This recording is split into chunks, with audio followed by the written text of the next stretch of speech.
It's lunchtime and the Brooklyn Cafe is open for business. Live from the Brooklyn Cafe studios, Dawn and Freddie S. and their team are ready to serve up a huge portion of fun for lunch with friends and neighbors. So let's break open that lunch pail and unwrap that sandwich you brought and take a front row seat at the Brooklyn Cafe and get ready to enjoy some humor and hot topics. It's time to get a healthy serving of hope and happiness to help your day go by with a smile. Your hosts, Dawn and Freddie S., are ready to talk about food, health, dating, or just plain dream making. If you have a story to share, or a movie review, restaurant critique, or just a coincidental thing that happened to you, call in free 888-994-4995 right now. Sit back and enjoy your lunch break at the Brooklyn Cafe. Here are your hosts, Dawn and Freddie S.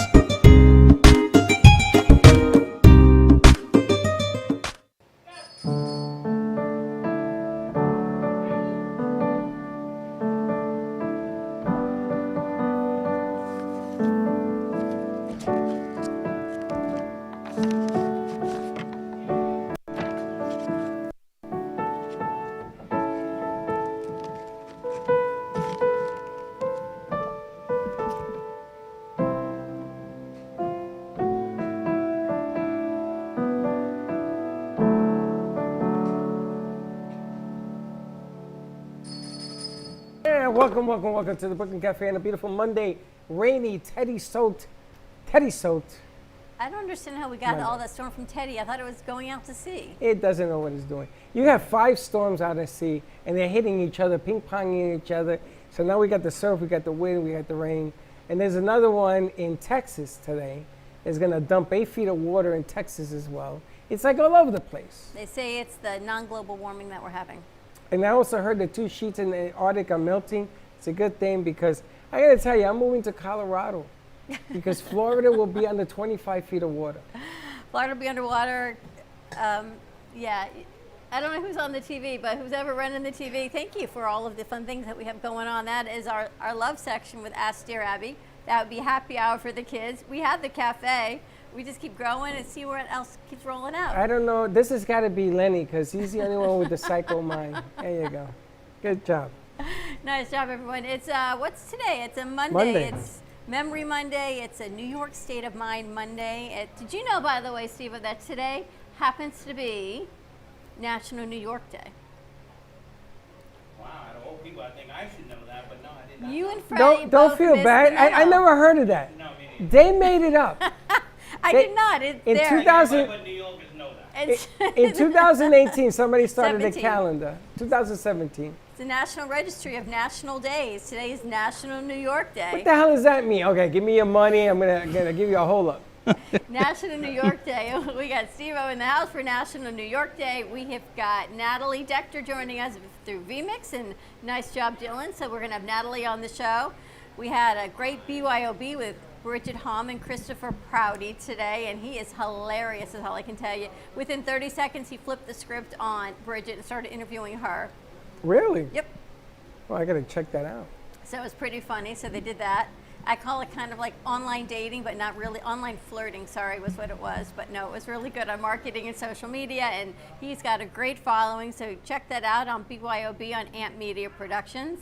What else we had going on? Small Talk with Val. What Smiley's in the house. Fuego went on, and then we've got the Reinvented Life today with Pamela Chanel David at 2:30. I heard also that you're bringing in an illusionist. On Wednesday, Gary Goodman's going to be joining us. You know, this guy, I met this guy, if I know you 8 years ago. I met him when I had my studios on 18th Street. And he came up and he did some stuff. He's pretty good. He used to do all the birthday parties back in the day when my kids were growing up. So I've known him a long time, and he's doing this virtually from home. So we're going to see the Grand Illusion virtually. So that'll be interesting in itself on Wednesday afternoon on our 1 o'clock hour, I believe. Now, have you seen the Grand Illusion in Steve-O?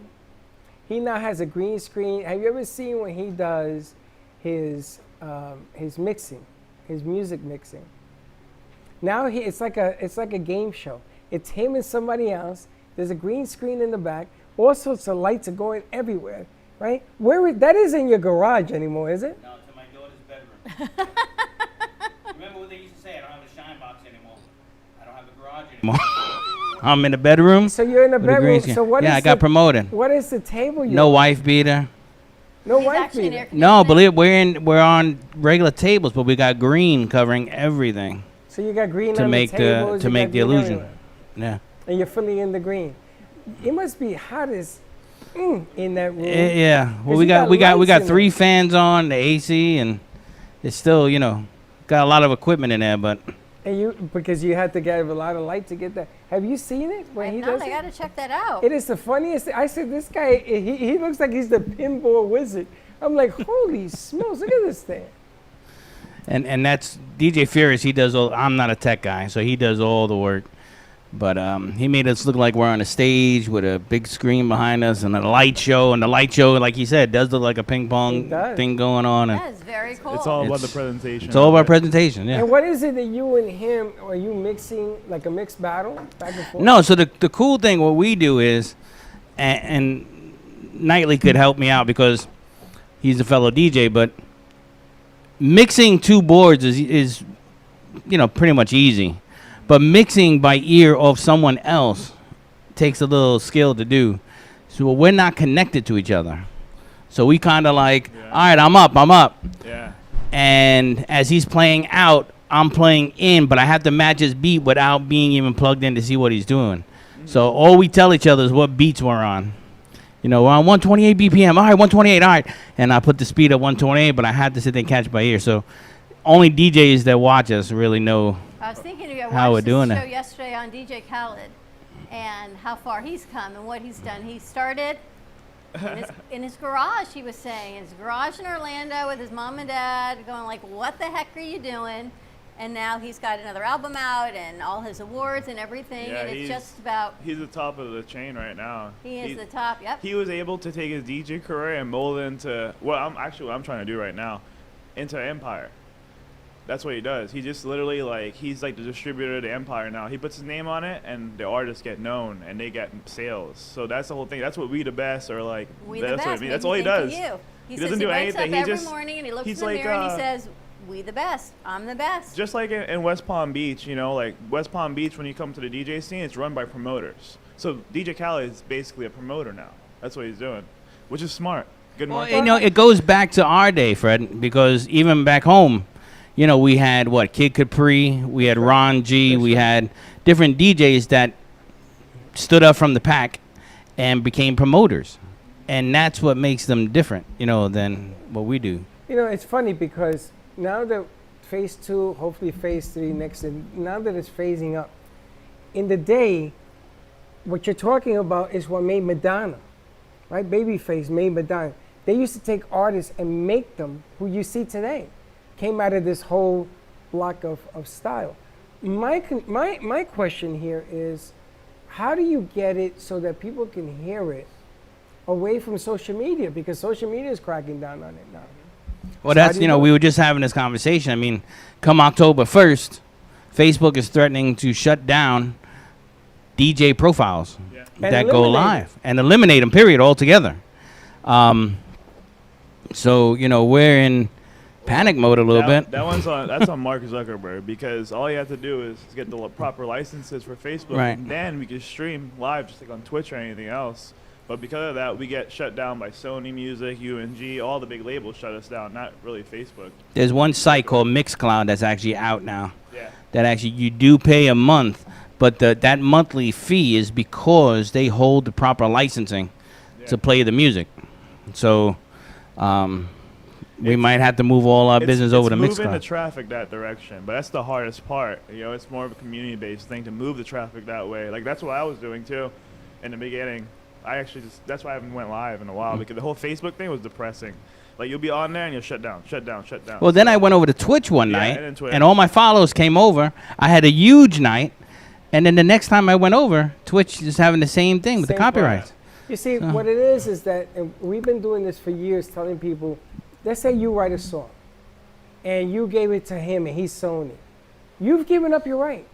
It doesn't matter that you give me the song for charity, that you give me 10 seconds, 15 seconds. That's a rumor. That's not true.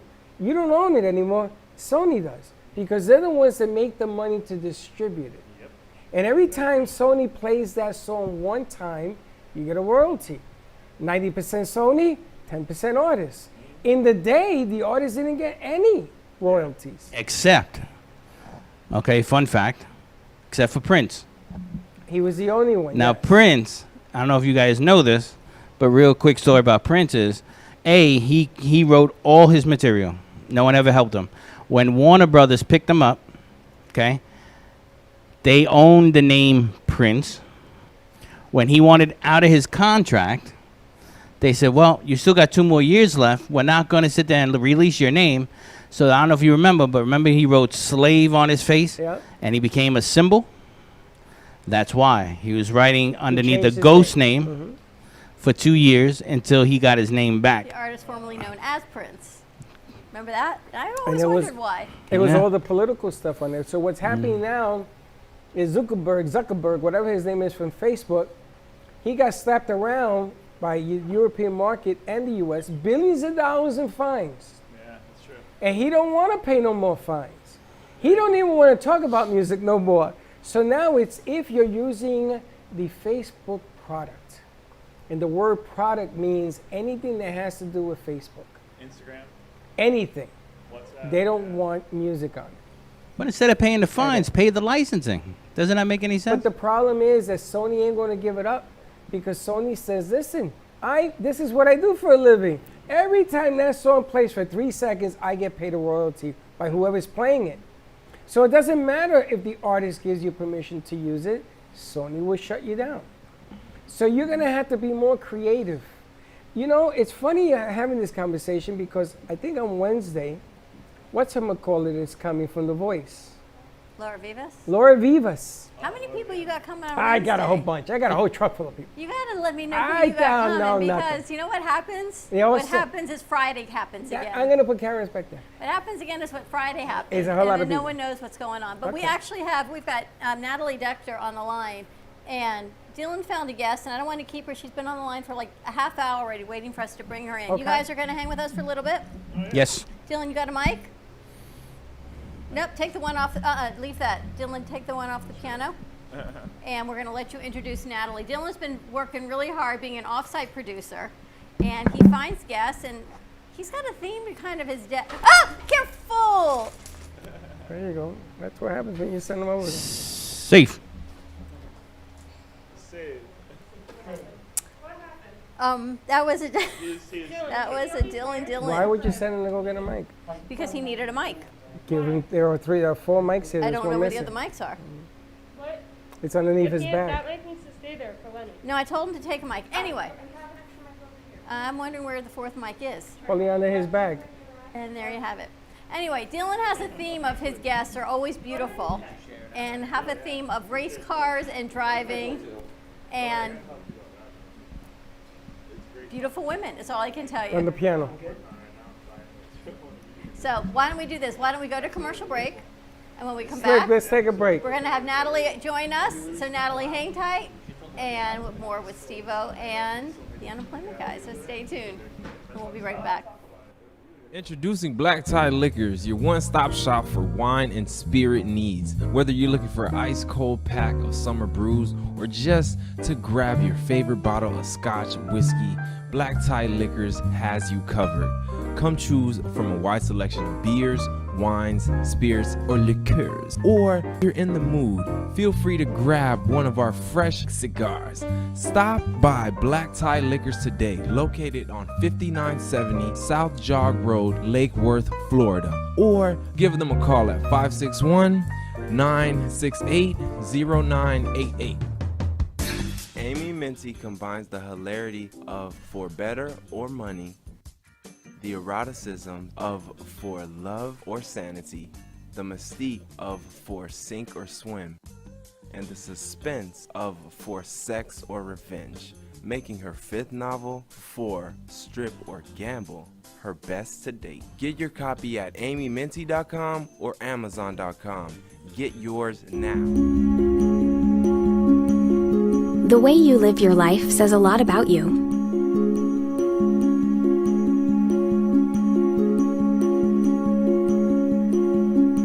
The way you choose to commemorate your lifetime can say even more. It's a single event that speaks volumes. So how do you celebrate a life? Dignity Memorial providers believe that your memorial service should be as unique as you are, reflecting your personality and your passions. It should be a perfectly tailored send-off, a fitting tribute for family and friends to celebrate the person they love.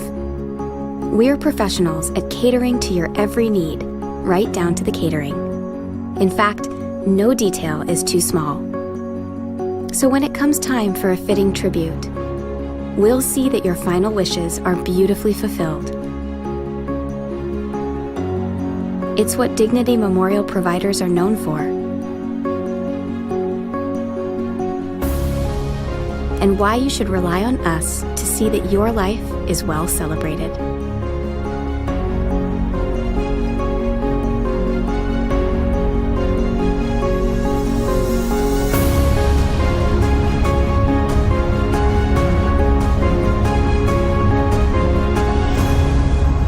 The celebration of a lifetime begins here.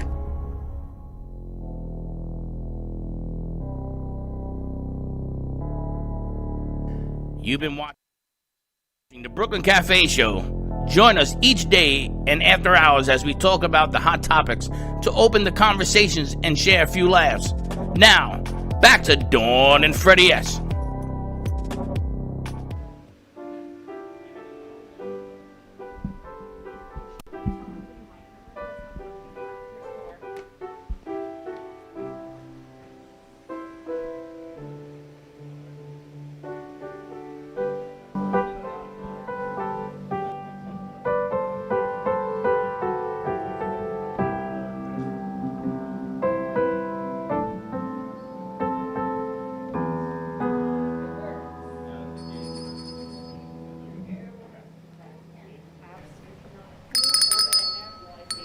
There's something wrong with my bell. What happened to your bell? It's a little bit dented. How can we start Monday off dented? But somehow I think today's theme of the day is a dented Monday. It has been a day, right? What? I couldn't even find the hair gel. And there you go. He could not find the hair gel. So happy Monday, everyone. Welcome back to the Brooklyn Cafe Show. We are sort of live. This morning we lost our stream and we went podcast style is what we did.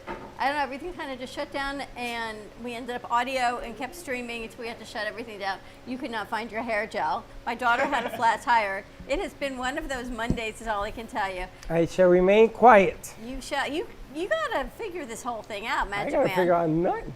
And while the girls are fixing the TV, we've got Natalie, what's her name? Decker joining Natalie us. Decker. Decker? Decker. Joining us. Want to give us a little bit of background on Natalie Dillon? Okay. Well, Natalie Decker is a part-time NASCAR driver for the NASCAR Truck Series, for the Gander RV Outdoor Truck Series. She's just finished up at Bristol this past weekend. She's originally from Wisconsin. She's 23 years old. She's one of the female drivers in the NASCAR Truck Series. She just likes helping women, give power to them, and give them inspiration to do what they love. And Natalie can introduce herself. I'm not very good, so Natalie, you can take it away. There she is. Hi, Natalie. How are you doing? Good. How are you? Only 23 years old, really?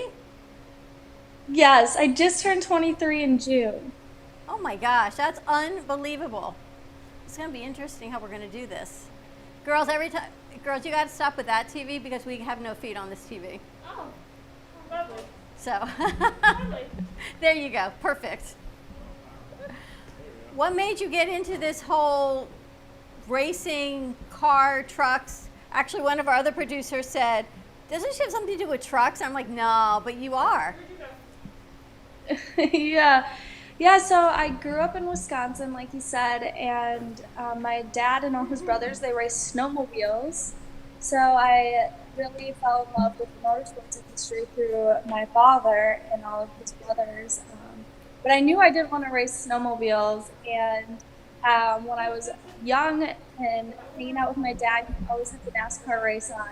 So I just knew that that's what I wanted to do. I was like, Dad, I don't want to race snowmobiles. I want to race NASCAR.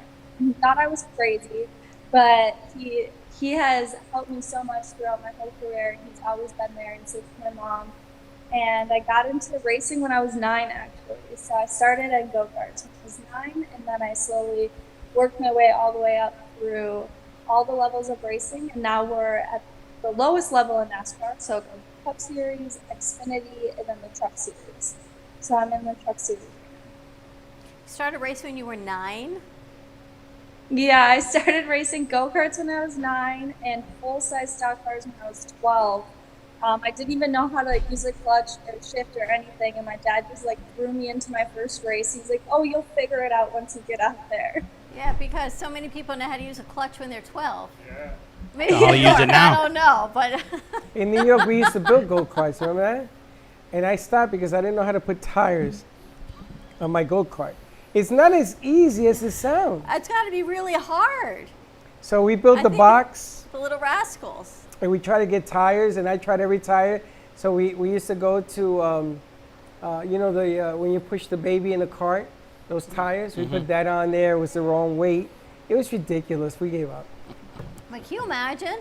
Go-kart at 12 and figuring all that out, and now, and I don't know who would want to race a snowmobile. Did you even know that was a thing? Yeah. No. You're stuck here in the rain. I got rain. What is the top speed that you hit when you were racing? So the fastest I've ever gone was 200 miles an hour at Daytona. And that was on the road course, actually. It wasn't even the big oval. I was racing the road course at Daytona. But then also, when we do race the oval at the big super speedway tracks, when you're in the draft, you're up to about 200 miles an hour. 200 miles an hour. Ever been in anything that moves that fast? Not even a bad marriage.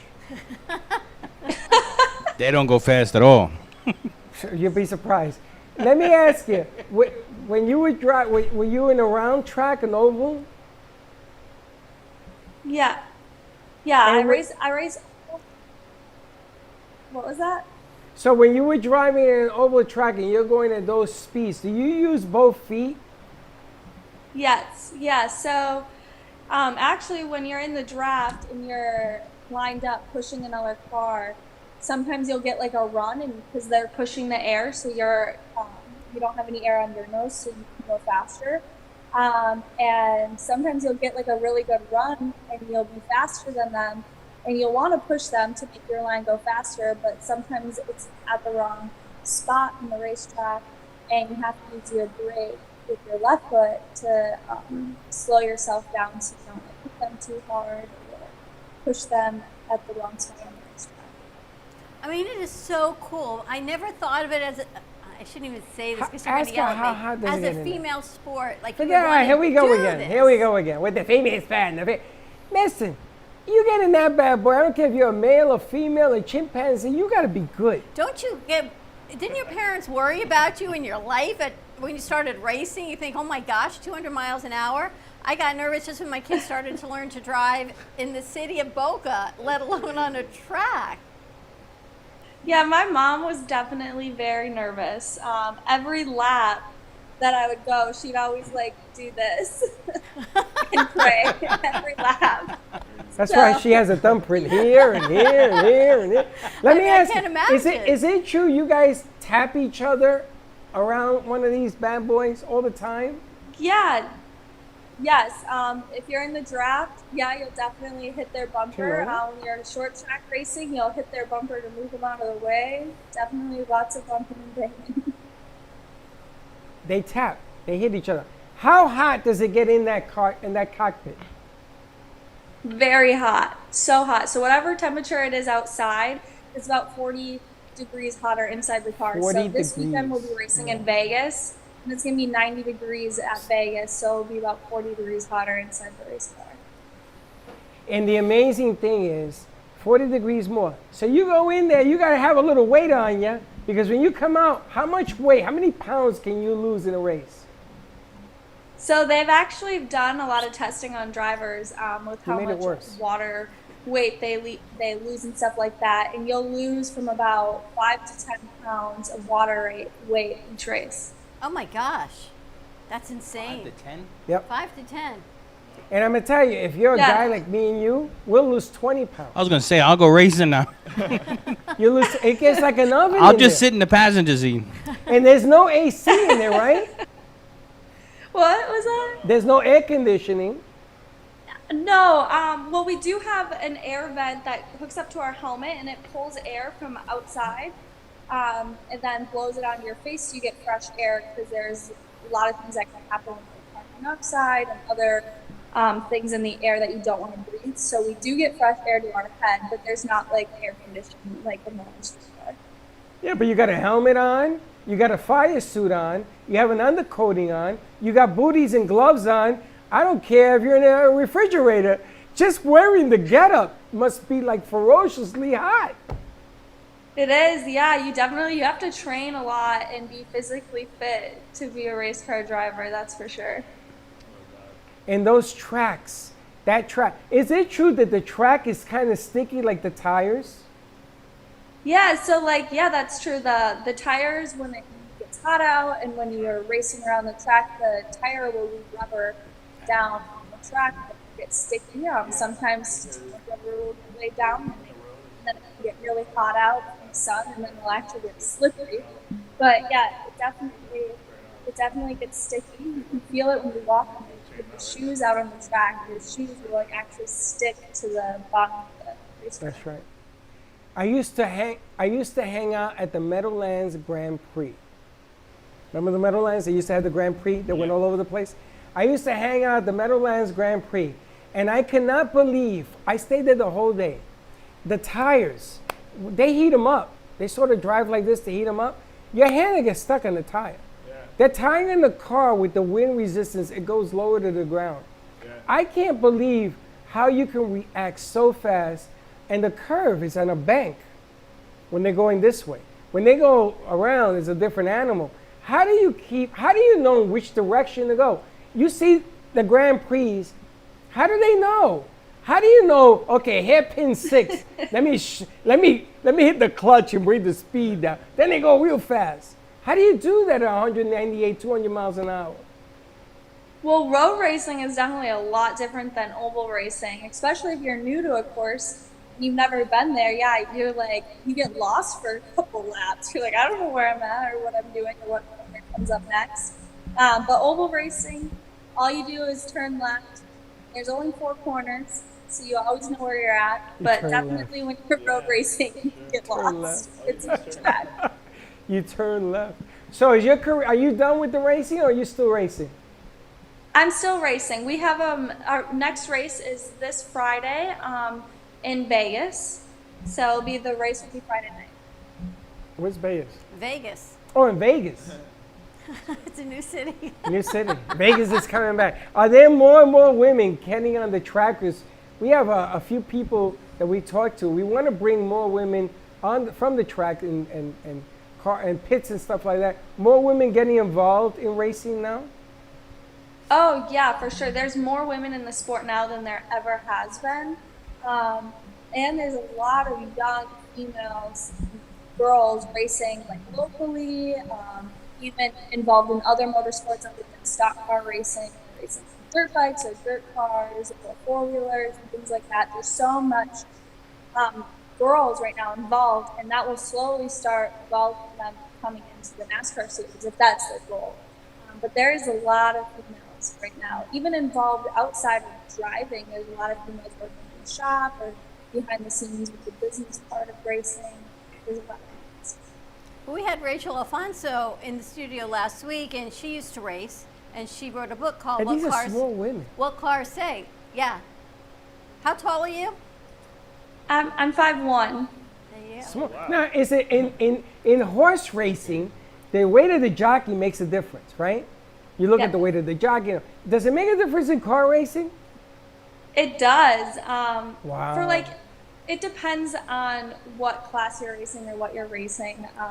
When I do the super speedways, they always tell me they wish I was heavier because that's more left side weight and things like that. But then again, when I'm really small and little and I go to the go-kart track, I can always beat my boyfriend because he's like 100 pounds heavier than me. So that's a plus. At the go-kart track. There you go. You know, the amazing, that's hilarious. The amazing thing about car racing is that it brings out a lot of fans, right? It brings a lot of people cheering it on. It's one of the oldest sports in America. And now you have women taking full advantage of the fact that they can go around the track as fast as a man. I don't think there's any comparison, but I gotta ask, on your way home, are you a racing car driver or are you just you? I feel like I'm always a race car driver. Oh God. 24/7. Oh, I was gonna say on 95, she must think she's in slow motion. Let me add to that. What's your daily driver? I have a truck that I drive daily, but a lot of the times I'm the passenger and my boyfriend drives because he gets motion sickness, and I feel like I would be a little aggressive. Have you ever in any of your sick. years? Have you ever in any of your years had a dude pull up next to you and try to rev your engine and you just blow him out? Definitely, that has happened. Yes. She makes her boyfriend car sick. No, I'm gonna tell you, he ain't car sick. He's just smart. He says, if I let her drive, I'm gonna be car sick because I can only imagine. Wow. Dawn should be a car He racer. hates following me in the car. Because Dawn is an Uber driver. She gets lost more than she gets found. She goes 95 mile in a 25 mile an hour zone, and she goes backwards against traffic. Other than that, she's great. You hate following me. He hates following me wherever we go. Like, where are you going? But so Friday is Vegas. What's the race? Yeah, so I'll be doing the NASCAR Truck Series race in Vegas, and then my next race after that will actually be a road course race out in California, and that's in an Audi R8. So that's a lot different than the Truck Series. How do you get your trucks where they need to go? You don't drive them out? Do they go on a carrier? Yeah, so the team I race for, they have haulers that haul all the trucks and my teammates' cars out there to race, and then as a team, we all travel together and fly together, stay at the same hotels, and it's just like a big team. We all travel together, but the haulers leave early, and then right after the race, they head home because they have to get ready for the next race the next weekend. Dylan, you want to be in our pit crew? Well, you can talk about your shop that you have, your merchandise, and your YouTube channel. Okay, yeah. So I do have a YouTube channel that I just kind of like really started getting into because I see all these fun couples like pulling pranks on each other, and I love watching all their videos. And I'm like, I always tell my boyfriend, I'm like, you don't just have to be race car drivers. We can like pull pranks on each other and film it, make fun of each other. But yeah, so I started that. It's really fun. It's going really well. And then also, if anyone wants any merch, we do have a lot of merchandise. We're actually sitting in where like a lot of my merch is located right now. All my shirts are folded up right next to me. I just made these tie-dye t-shirts, actually. I hand tie-dyed these. Oh, that's cool. And where are you right now? You in Florida? I'm in North Carolina currently. North Carolina is like racing central. All the race teams are out here. All the drivers and NASCAR live out here. Do you ever drive in Florida? You ever come down to, what's the name of that place over there? Daytona? Daytona or the one south of us? The Miami. Homestead? Homestead. Yeah, it's NASCAR. Homestead. You ever come down to Homestead or Daytona? Yeah, so we raced Daytona this year. That's actually where I've had the highest finish of a female ever in the truck series. We finished 5th at Daytona. And then I've also raced Homestead, but only once. And I won't be going there this year since we're only doing half the season. Well, we want you to stop by when you come to Florida and bring one of the cars out here. We maybe do something for the Kids Network or something. Everybody loves a car racer, and if a female, they're gonna love you even more. You know, our heart leads out to you. Anything that we could do to help promote that stuff. But what is the YouTube link? There are people in here that want to join. We all followed already. Natalie Decker. Oh, you got it? They already found you. See how quick that is? If I was driving a car, they would say, ah. If you look like Natalie, it'd be a whole nother Well, if I story. look like Natalie, then there you go, YouTube. This guy's No, hilarious. I think it's definitely great what you're doing, though. Like, this is definitely what we need. Like, we need more women to go out there and take charge. Like, show these men what's really about. All the power to you. Thank you. Yes, I agree. Oh, quick question. Growing up, who was your female idol as a race car driver?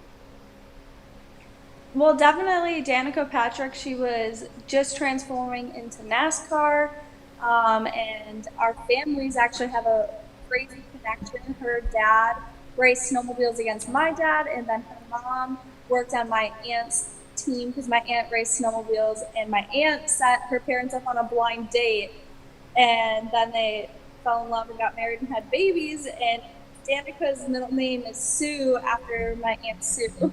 So like, there's some history there, and also she just paved the way so much for females in the sport, and I've always looked up to her.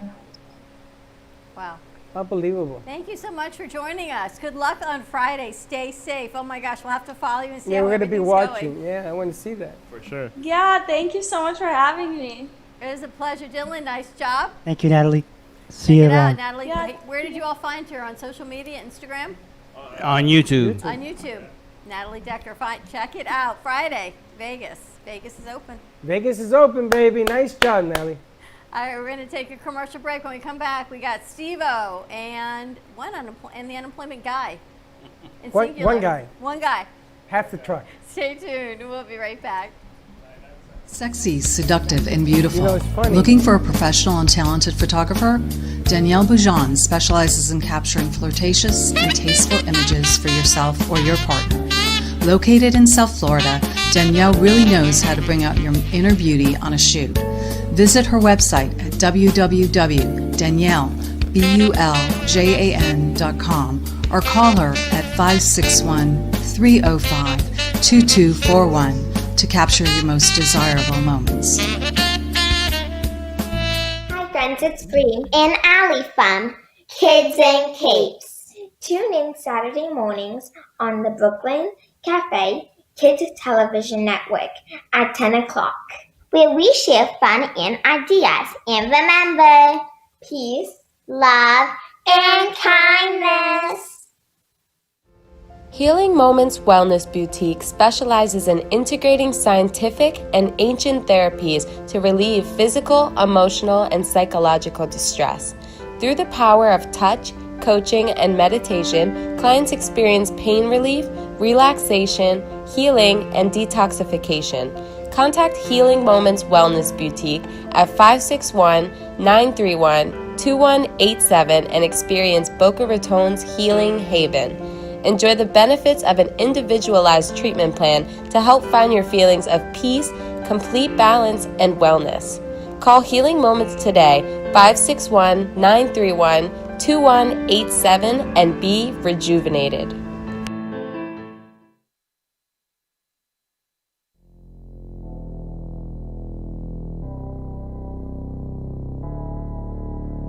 You've been watching the Brooklyn Cafe Show.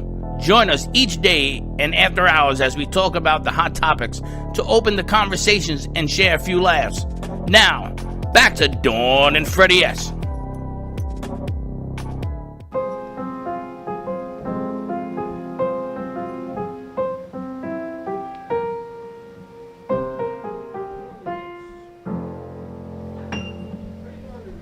Putting on the Ritz.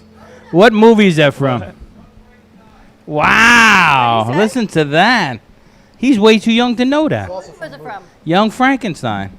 Wow. It's also from a movie. Remember when called he dressed Putting on up the as, he Frankenstein had a tuxedo on, but anyway. Young Frankenstein? I remember Young Frankenstein. I remember that. I don't Yeah, he was in a I think I tuxedo. was in another show, a classic. Ballroom dancing or something. No? I don't know. Ever watch anyone peel a piece of pizza like me? Thank you to Israel who brought us pizza over today. I'm going to peel the bubbles off. You ever eat the bubbles first? No, I don't know where Bubbles been. The bubbles are on the back by the crust. Yeah, but I don't know where it's been. I got a question. Why is it that female drivers, something about them makes them hot? It don't matter what they look like. I love my wife. I know she's watching, but she's the worst driver ever. Is she? can When we drive. go to Orlando visit her family, I hate that ride. And I'm hesitant, but I'm like, all right, you go ahead, and I try to go to sleep. So why don't And you I drive? constantly Why wake do you- up. Why does she drive? Why don't you drive? No, then I pull over and say, all right, I'll drive. My daughters, all 4 of them have their different style. I got a fast driver, a lazy driver, a slow driver, and a decent driver. So, 3 out of 4. Isn't that interesting? Are women better drivers or men? I'm not going to go into that debate. It depends on the individual. I think it depends on where they're at in their life, really. You know what I mean? They have responsibilities, like, you know, as far as kids and stuff. That's how they really take it. But sometimes That's more careful. Yeah, it's more Right. careful. But like for instance, like me, I hate driving now. Like I hate it. Like I got dropped off. I had my girlfriend drop me off. Really? And yeah, well I drove here, but I had her drop me off, take the car. But the thing about getting in the car with her is, it's like I hate driving. I get in the car with her, and she just loves speeding. Like doesn't even realize she's going 20 miles over the speed limit every time. So I'm like, just pull over. I'm taking over. I don't want to drive, but I'm going to. Like I don't get it. That's one thing I don't get. Like just Women drive faster than men. That's true. Oh yeah. Really? And so they get a couple tickets under their belt. That's No, why I say you the drive insurance pretty is higher fast. for them too. Me? For women. They call me the turtle. I ain't going nowhere fast. I got a $45 discount from Allstate because now they have this app, and they know what you're doing, and they gave me $45 off. Did you put that tracker in your car? You did? I wouldn't do it. I did for $45. I'm gonna get 75 now. I was actually just in shopping insurance quotes with Progressive on Saturday, and they asked me for that little snapshot thing, and I was just like, I know I can use it. I know she can't. That thing will make it go up. Not that. Yeah. Geico does that. That's the problem. You can't let women drive your car because rates go right through the roof. So tell us, what are you guys up to? What's happening? I know you dropped a new song. Well, yeah. Oh God, I've been through. Talking about a guy who made a name for himself. Oh, Mr. Knightley. It's been a mission now. Like with the whole employment thing, it's gotten way out of control and out of hand. I What's can tell you- happening with that? So, I mean, you know, you heard about the lost wages program we just got with $300 federal? They just took it away already. What do you mean? DeSantis It was barely passed. He canceled it on Friday. And apparently his reasoning behind it was just like, I guess the state is based on a P&L system, and it's just too much money. Who that they don't canceled have it? enough money. DeSantis? Yeah. I don't know. We're the first state in the whole U.S. The only state. The only Well, I state. don't understand how But wait a minute, there what could was- be what federal happened? money and then they They cancel it. canceled the $300 a week. Yeah. DeSantis said But it's. it wasn't approved yet. It was, Oh no, it's been approved. Oh, it's been approved. We already got like received 3 4 weeks. payments already. Mhm. But we're supposed to be. We had up to 6 weeks in back pay of it. They paid us 4. They cut the program and they're not even gonna give us our 2 weeks that they owe us. So it's a big mess. And on top of that, the problems in the system is just getting worse and worse and worse. Like we would fix something and they'll just throw it away the next day. Like everything's just backwards now. Like it was getting better. It was good for a while. It was a smooth sail ride, and it was just too many problems just come back in. A lot of money is missing. A lot of people haven't even received the debit card with their money on. It's a big mess. I don't think Teddy ever got her unemployment. I had to talk to her about that. I don't know. She started and then something happened and she was online for like 2 days and on hold forever. Yeah, so I got a story for you guys with that, so I can talk about the song. This will tie in. On June 30th, my grandfather passed to COVID. And this is where I got ticked off a little bit because he went into a nursing home in January. In March, everything shut down. That's the last time I saw him. I didn't even see him pass or anything. All they sent me was a box of ashes and a picture of his body in a body bag. They didn't even tell you? No. Oh, I found out 2 days late. Like, he died on the 30th. I found out on the 2nd. What state? Here, Florida, in Boynton Beach. Yeah, and that was I was going through a tough time with that. Were you next of kin? My mom, Did they tell your mom? late too. Yeah, she's on the same. Like, she's just, I don't know. It's been very tough He passed, they didn't tell you guys? For 2 days? for 2 days. Yeah, we found out on July 2nd. So at the same time when I found out, like, I was kind of like in between, stuck with this whole employment thing, and I was on the phone for 4 hours on hold with unemployment. And I was just sitting there, and like, my Brandon was with me, you know, like he was just trying to keep me here. Like, relax. I know it's hard, like, you know, but it just, like, it opened up a whole different world for me, though. Like, it inspired me more than it drained me. And that's what made us do the song. I was literally sitting there on the phone for 4 hours of unemployment. We plugged it right in Ableton. We sampled it right off the unemployment phone call and made the song. And we were like, you know, we're not going to sit here and let them dictate. You know, we're talking about everybody, the whole government. That's the way I look at it. You know, them dictate what we can and can't do. I understand. We gotta stay safe for COVID. That's why I've been home. But I'm not gonna stop my career just because everything else stopped. So that's why I was like, you know what? We're gonna keep going with the music, and then we came up with the idea to do an album, and that's what we're working on right now. Which next month, I'll have it out next month. I have a lot of legal issues tied up with it. We were talking about the music industry earlier. There's some samples on there I had to get cleared from ASCAP and BMI. But let's talk about the album. It's called The System Sucks. And it's a collaboration album of artists all over South Florida that was affected by COVID-19 and unemployment. So that's what I've been doing right now, is searching for talent and bringing them by the studio and then making all original music about this time we're going through. We started off with the unemployment song, which is basically us just saying to the government, hey, help your people. That's why we did it. So the minute the song came out, it hit the news. Music video was on the news, that started going viral, and now we're working on the album, and they're doing a story on this in the next few weeks too on the album. So it's just more making it aware to like what's going on to outside of Florida, because Florida is really, really hurt with this unemployment system and what's going on. You think Florida's unemployment system was worse than other states? It already said that. It is the #1 worst system in the world. Oh, why? What is it that's so different than other states? So I can't sit here and prove it, but from all the statistics that we've gathered, it's like they made it hard, they made it fail safe. You know, like they made it a way that you would fail at it so you don't get the money, so you just give up. Right. The system fails. You give up. Like if I haven't met him, it declined me 2 or 3 times until I met him and he knew the system, got me approved. And like it's like I'm not even like, I mean I've had like the FBI and stuff show up. Like I've been on watch. We all know that. You see a guy in the news helping everybody with unemployment. You want to find out why this guy has everybody in the state social, which I did nothing with. But like I said, on the system, you're on the FBI watch list. Yeah. Check out the front door. No, yeah. Not like that. Like, you know, of course I've been watching, been monitoring. I'm not doing anything illegal. I always tell people, all you have to do is answer it honestly, and that's what we did.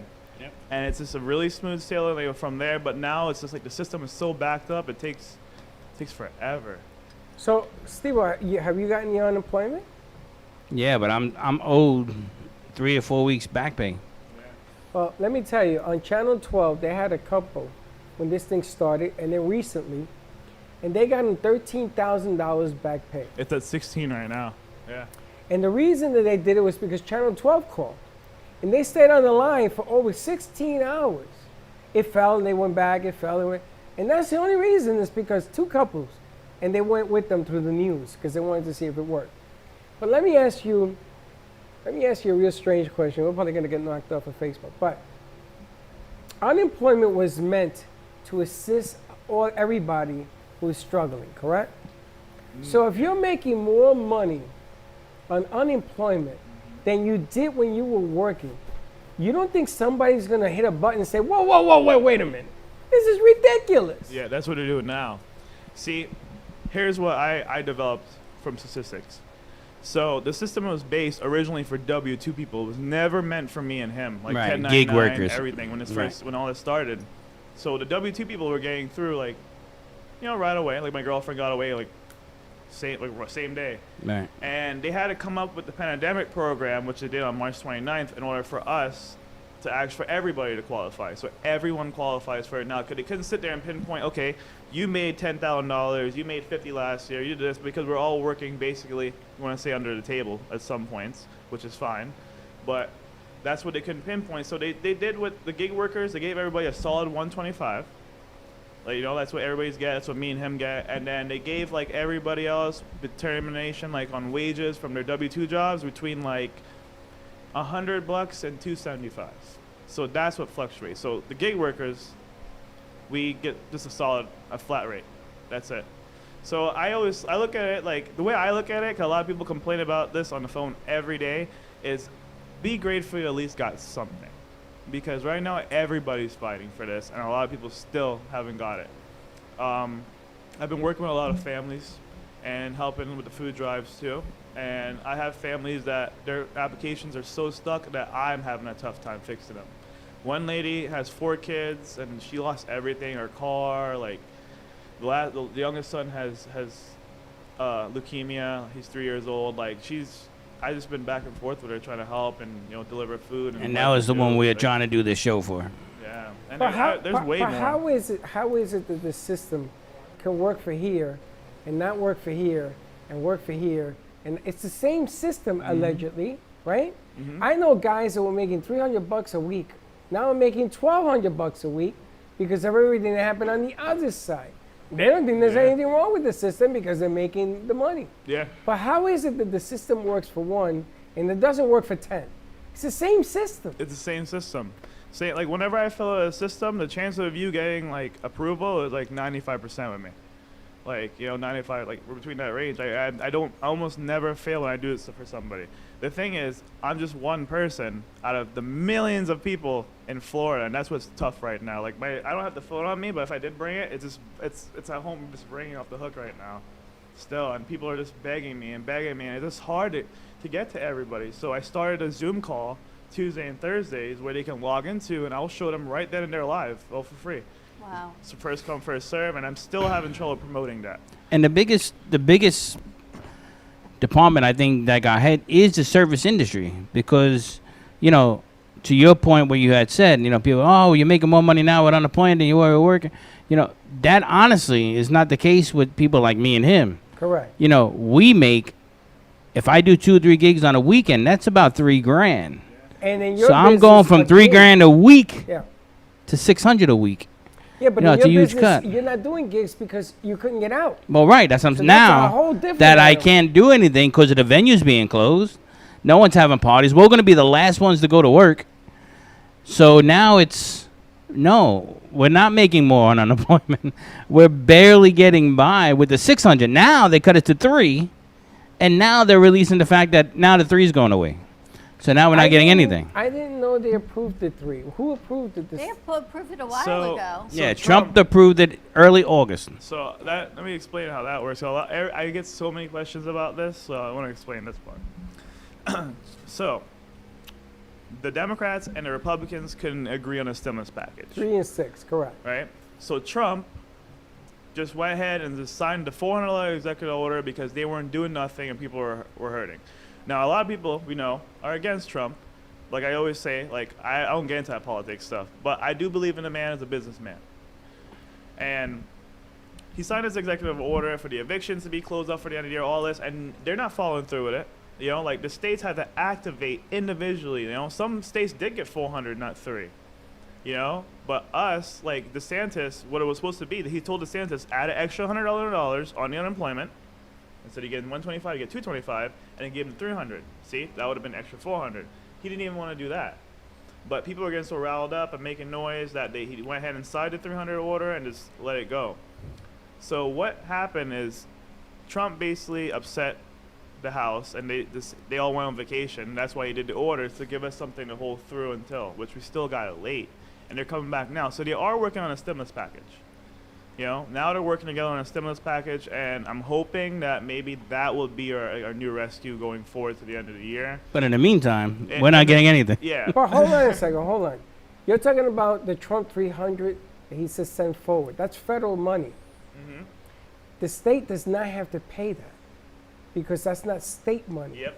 So DeSantis can say, keep it in the back, give it to teacher. He doesn't matter. But DeSantis shouldn't be able to cancel it. He can cancel it because it's That's what federal I money. thought. I thought No, he if the can't. boss says yes. All right, hold on. I give you I have an explanation of it right here. Constitutionally, federal and state are 2 different equities. So if you build a highway that goes between 2 states, us and Georgia, you put federal money in there, that money has to be spent between the 2 states. When you're sending money to Florida, federal money, the governor is in charge of the federal money. He could stop it altogether. Yep. He doesn't have to distribute it, even though the president said, send it. You realize this, right? I do now. So all of a sudden, because he sent it doesn't mean you're going to get it. But why would the governor stop it? Why would he say no? It's not coming out of state funding. Yeah, Because I think there's a match. Isn't there a match? If memory serves me correctly, didn't the state have to match certain numbers of the fund? yeah, I think he's reading about that right now. At least $100. And he doesn't want to spend the money. Yeah, that's what exactly what I was saying. So because they didn't match the fund, so we were supposed to get 4, not 3. All right, well, Correct. forget the match. Give us the 3. Yeah, Yeah, but the like executive order requires you to match. It matched. So he doesn't want to because we have a problem with schools. Isn't today the first day of school? First day school open, yeah. So we got Palm a Beach problem. County, yep. We need more teachers because teachers are here walking out. Yep. So we're going to need more teachers. You're going to need to put those shields up. You're going to need a whole lot of money. And DeSantis says, well, wait a minute, Prez. You're making me match because the House is mad at you. So they went on vacation. That's correct. And he's got to come out of budget. So all of a sudden, that gift is costing him money. Okay, put it away. And also, I mean, like, most of the money that's sitting is collected interest anyway, which is smart, but still, like, He's waiting. Yeah, what Census about the is people who waiting. are not getting paid? I mean, So that's they need what the House to come up. Here's They need here's the House my, to come up right now. Here's my That's federal thought. money. This is what I came up with because me personally, I'm not relying on them. I don't have time to sit here. Next year, I'm supposed to go stand up in front of the whole Senate and talk to them about the problems that I found in the system, so we can hold them accountable. Really? They asked you to do that? Yeah, no, but I'm taking DeSantis to trial. He needs to be held accountable for what he did to his people because the people are dying and suffering here in Florida and nobody's seeing it or talking about it in the news. Kids are dying of the coronavirus and whatnot, they say, and market it, this and that. So they need to really step up. Forget about us. We're adults. We can handle ourselves. If we had to go sleep outside in a dumpster, we will do it. But kids, they have no clue what's going on. So you're suing DeSantis. You're going up to Tallahassee? Yeah. Tallahassee? So you guys know the man that walked to Tallahassee? Yeah. Well, guy, me and him, we've been working together on putting together a case right now. Through all the stuff that we found on the side, we have it all written down. And last year, I have an audit of all the problems the side had before the coronavirus, when Rick Scott was was still in charge, and it seems that like some of the problems are like that from the system are like from there, not major ones, but if we start going off that audit, then Rick Scott would get dragged into it too, because that will just go on him on the system, because he's the one that apparently built a flawed unemployment system before it. So it's hard to pinpoint. But Guy, yeah, they're having this meeting in January. I think it's January that we have to go to. We have to sit down in front of all of them and talk about it, and at the DEO in Tallahassee. You know, And, the funny thing about all this, unfortunately, is that unemployment is a difficult animal. You know, you don't know what the virus is going to do. You were afraid that it was going to overrun the hospitals. You were afraid it was going to overrun our society. Young, old, everybody was dying. They didn't know which way to turn to. So a lot of mistakes were made. You know, when there's a fire and you can't find the door, people are going to die. And there was a lot of mistakes that have happened. Now, that's why they went to phase 2. They're going to go to phase 3. They're going to go to phase 4. Yeah. They're going to go to phase 5 because they want you to work so you can figure out about not getting your unemployment. Yeah. That's the new strategy. Yep. Because the House does not want to give another stimulus because they don't want Trump to win. Yeah. And the Democrats don't want to give another feather to the cap of the president. It's the same thing with the lady that died. What's her name? RGB. Now the Democrats got a new problem because he's going to select another for the court and make it ultra conservative. They don't want that. You gotta, it's a game. The problem is you're playing games with people's lives, and you know it. We know it. We feel it. Why don't we do this? Why don't we have salaries of everybody in Congress removed Yep. and given to those kids so they can eat? I bet Exactly. you that won't pass either. I like it. I like this. Why don't we everybody go up to Washington and say, you, come here, give me your pay stub.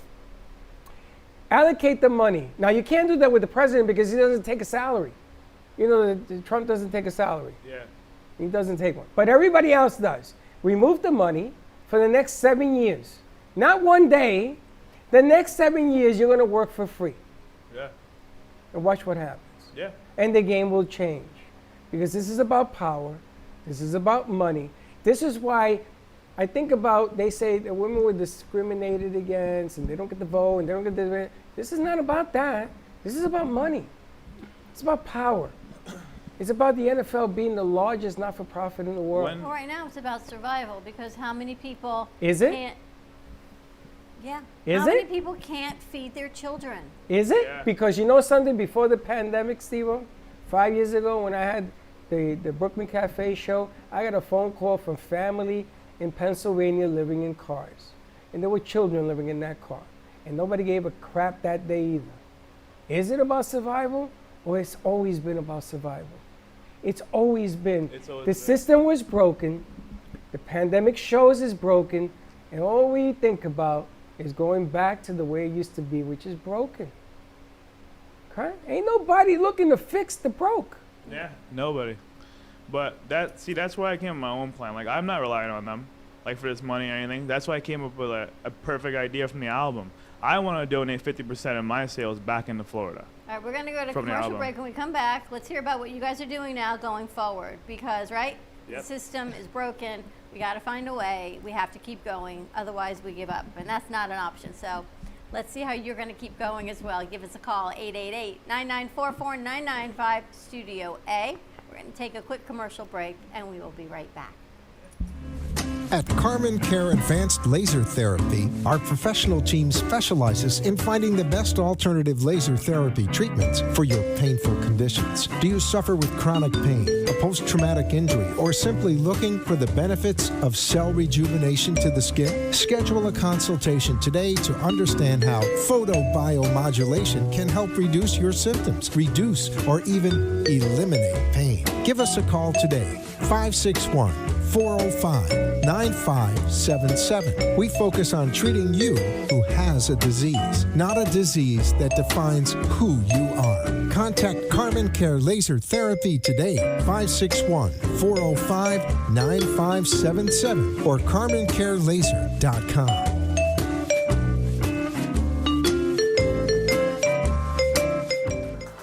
Spotlight your business, ideas, and events through our Brooklyn Cafe TV channel on Apple TV.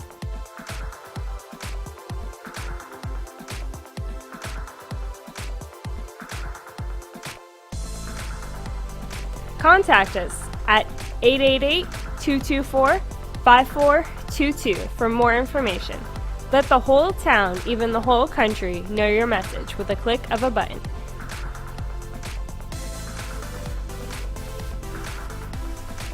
Together, we inspire creativity.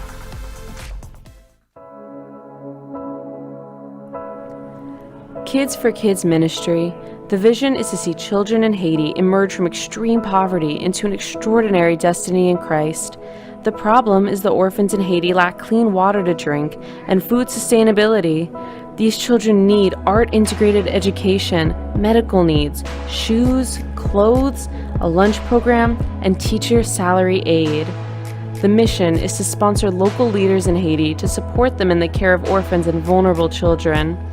In January of 2020, Kids for Kids traveled to Haiti to visit the orphans at their home and at their school. The school has now grown to 30 children attending daily classes, but there are many things to improve upon. To help us or to donate, contact Patty Paget at Kids for Kids Ministry, 561-876-1710. That's Kids for Kids Ministry at 561-876-1710.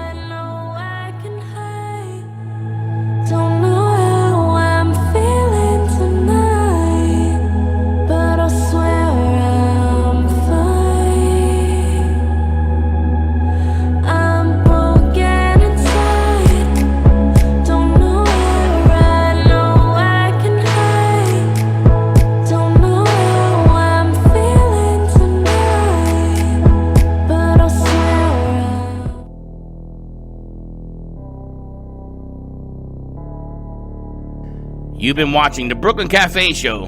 Join us each day and after hours as we talk about the hot topics to open the conversations and share a few laughs. Now, back to Dawn and Freddie S.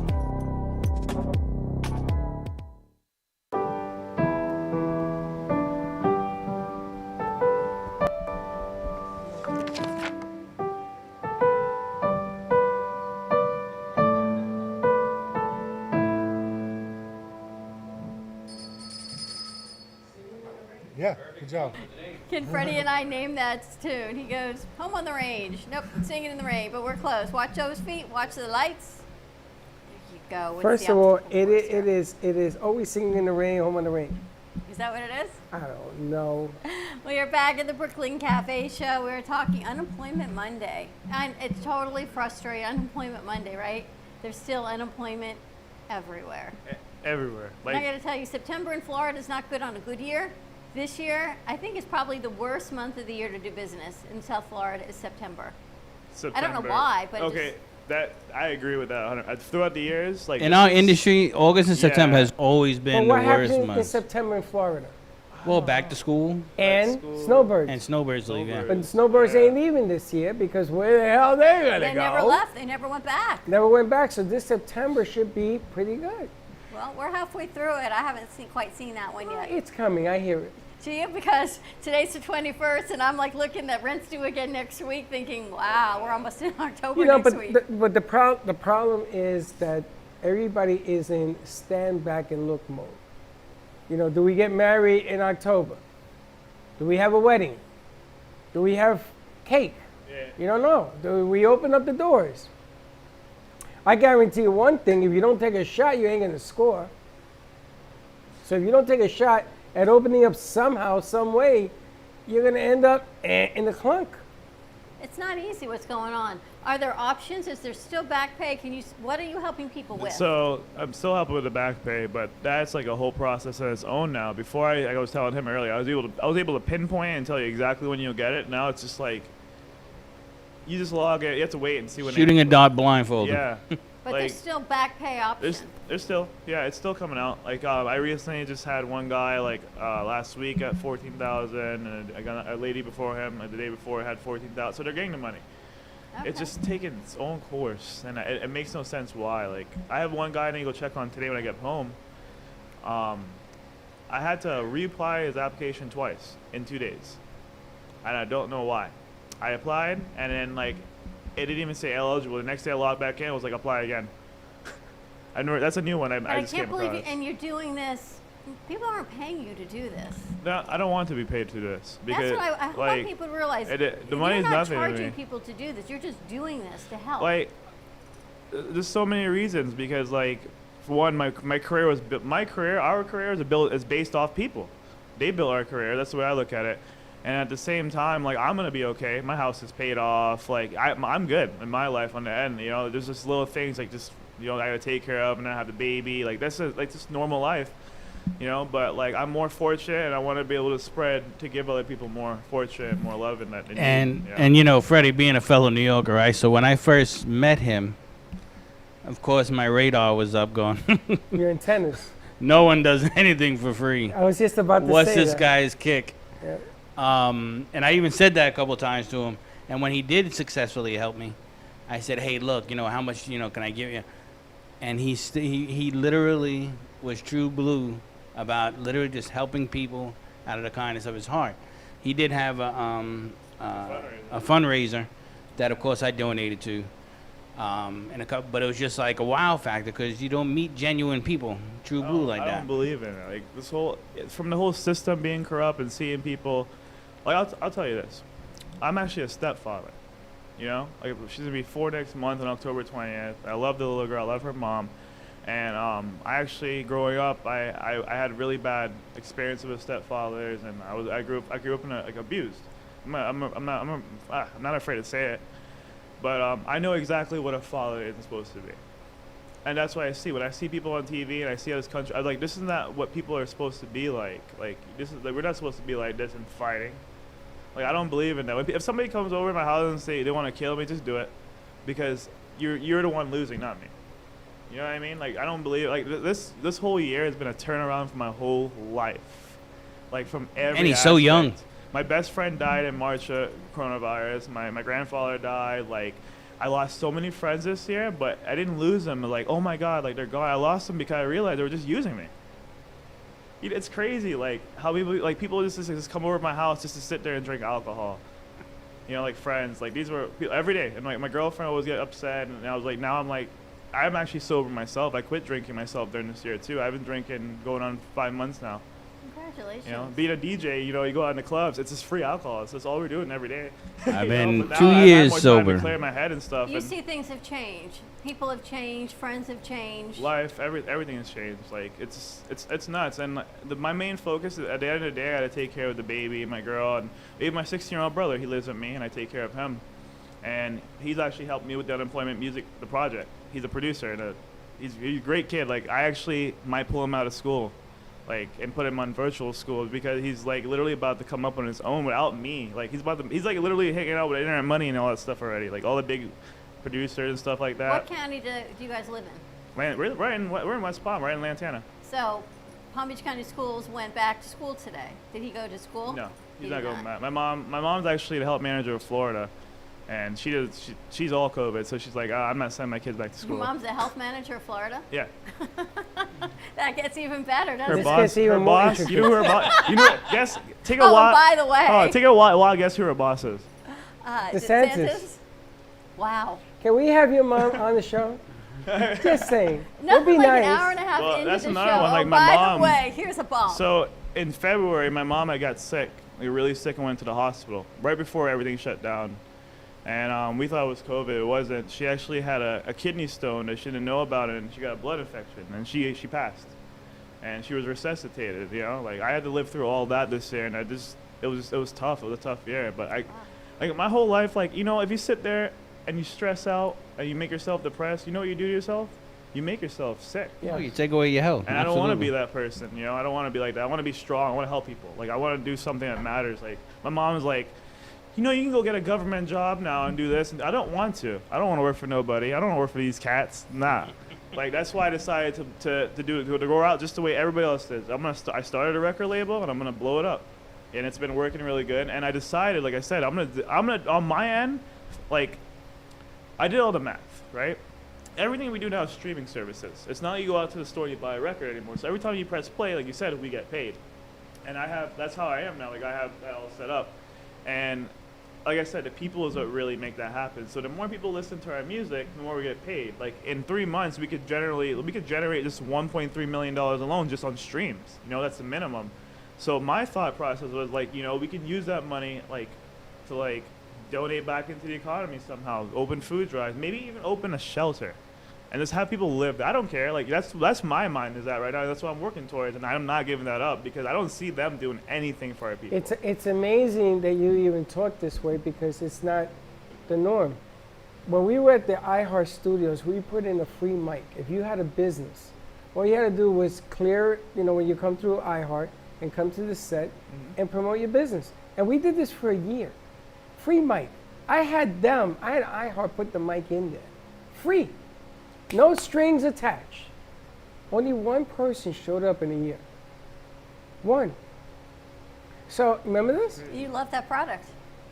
I loved, you know, if I were to tell you right now, if you have a business, I've been asking for the last 7 months, come on down, let's talk about your business on the air. Because if I can keep them going. I can give you 30 businesses right now. I want 30. You know why? So, you remember?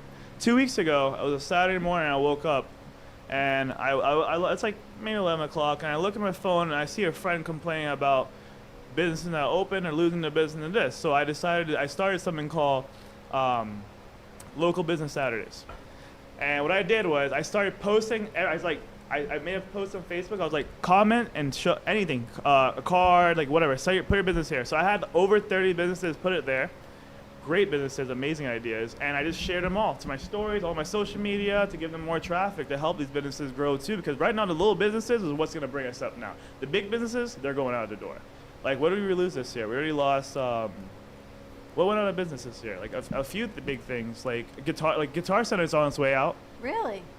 Have you walked into one lately? You were just there last was week. No, they actually telling everybody right now. Yeah. Guy tells me, oh, everything's great. And it says, there's nobody in the store. Yeah. Because you can buy all this stuff online. I have a company that I'm going to introduce you to, Freddie. His name is Steve Mullets, and he sells cars here in Boca.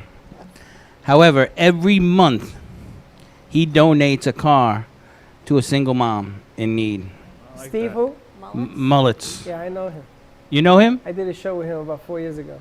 He gives Oh. it out to women and he gives it out to women who have kids and everything else. You get a free car. He was right by the other store. Yes, I know him very well. Oh, okay. He actually sold Freddie his first car.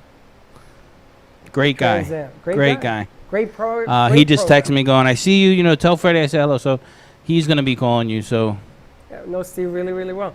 But the bottom line here is that unless we stimulate small business, medium business, I came up with a concept. You got 5 restaurants on the block, and they're all shutting down. So you take the biggest store, and on Monday is restaurant here. Tuesday, same building, restaurant here. And you change the name every week for the 5 restaurants. And I bet you they'll stay open. Yeah. Okay, because the 5th is better than 0. That's the done. Now you said 3,000 a week down to 600, but you're still kicking. So from 6 we go to 700. 700 we go to 900, but you're still kicking. You still have a calling, and that's what the problem is right now. I have never heard of a young man do what you want to do. You're right. You can raise $1.3 million on songs, and you're kicking it back to a broken system. That's unheard of, man. Yeah, Nobody does that. For my whole life I grew up in the culture of it, it's like everything we see on TV is just like I don't want to be like that, like from the NWA, they were the original makers of the BLM movement. You guys remember that? You guys lived through it. I wasn't even born, but I know it. Yep. How old and are you? I'm gonna be 29 in January, on the 20th. Yeah. Amazing. Everybody thinks I'm like I literally went somewhere yesterday and I got ID to like I was 18. Well, I figured you had to be. So you said your little brother's 16, so I figured you were at least in that my range. little brother, he actually called. So I'm Knightley, so he called him K2, Knightley Jr. That's what he called himself. And the kid is like a genius on his own. He's been working in the studio with me and Brandon, and my mom is a hard person to sell. I had to sell her on this kid has a future in the music, just like I did, and it's still going. Like I had to sell her. She wanted him to be. She always wanted us to be doctors and this and that. No. We do what we love. She has 5 kids. I'm the oldest, right? And we all have different personalities. It just happened. My brother just happened to be a double of me. And he's been getting in trouble and stuff. But I've been Any doctors? Been keeping him in line, huh? Any doctors in the family? No. My sister went to school for medical, but now she's a youth development coach. That's one after me. The other one, she's 14, and she's the one that's saying, "I'm gonna be a doctor. And I'm gonna show all you guys out." So let's see. And then we have a 7-year-old. He's just. I gotta tell you though, it's really nice to hear someone taking the other side of it. Yeah. And my son was over for this weekend. He sits down Friday night after, and he starts to unload on all of what's wrong in the system. And I looked at him, I said, I really can't have this conversation right now on a Friday night. So Saturday morning I said, okay, now let's have I just couldn't, my brain was fried Friday night. But there's so much passion in your generation to fix this system. And I only hope that there is a way to fix it. Yeah. Because there's so much broken. So many things are. I don't want to use the corrupt word because that's political, but there are things that are just not working for people. A lot of the things that happened this year have been common sense. Like at my end, I just think about it. I'm just like, well, this is the I believe in cause and effect big. Like that's one thing in my house. I always tell my little girl or my girlfriend, whatever, if they did something wrong or this and that, it's cause and effect. Like karma. But after this year, seeing all this, it's life changing. That whole the reform needs to happen now because they're gonna. I'm calling it now, but if the government doesn't get it together and they help their people or whatever they do, or even get on the same page or we work together, they're going to burn America down. The people. I'm calling it now. It's true. I'm already making. I want to go to Canada. At this point, but I love this place. I was born here, and that's why I want to fight for it. And me right now, fighting for this unemployment system is me fighting against them, without having to get dirty, without having to go protest, without having to burn things down. That's why I want to do it this way. Well, hold on a second. You're too young, and I'm too young. Yeah. But there was something called the Great Depression in this country, which makes this look like nothing. 1812, I think it was. There were people that were actually putting their shoes in water, boiling them and eating them. That's how bad it was. There was a time, racial inequality in this country in the 60s, they used to use fire hoses. Yep. In the day. People talk about revolt and change and everything else.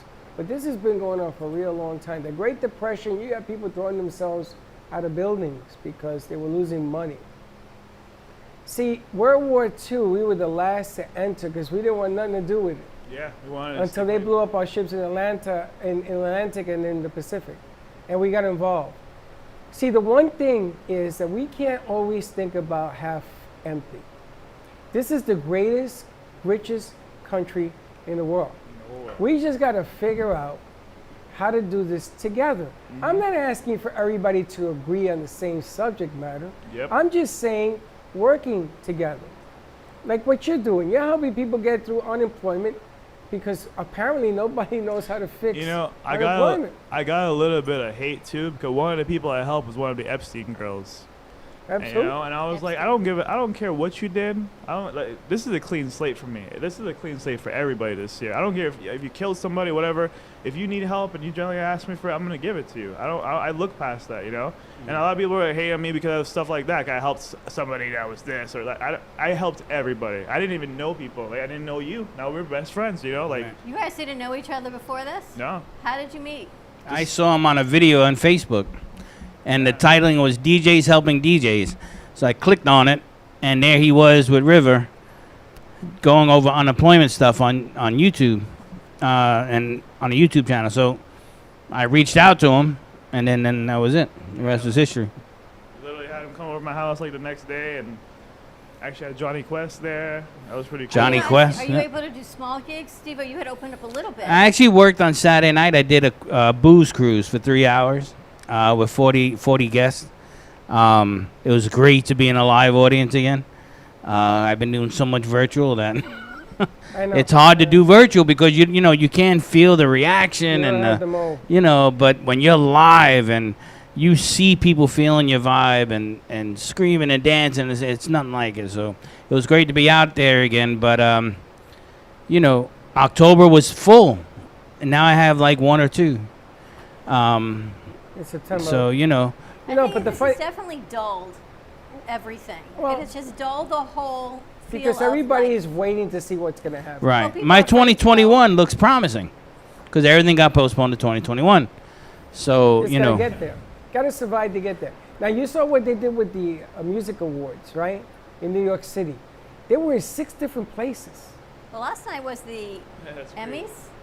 Last night was Last night was the Patriots against the Panthers. No, there was an award show on last night. there was I didn't see the it either. Emmys. The Emmys, right? Yeah, they call it Emmy. Oh, there you go. The pandemic. The Emmy. Pandemies or something. The pandemies. The pandemies. Which I didn't even watch it last night because I was watching the football game.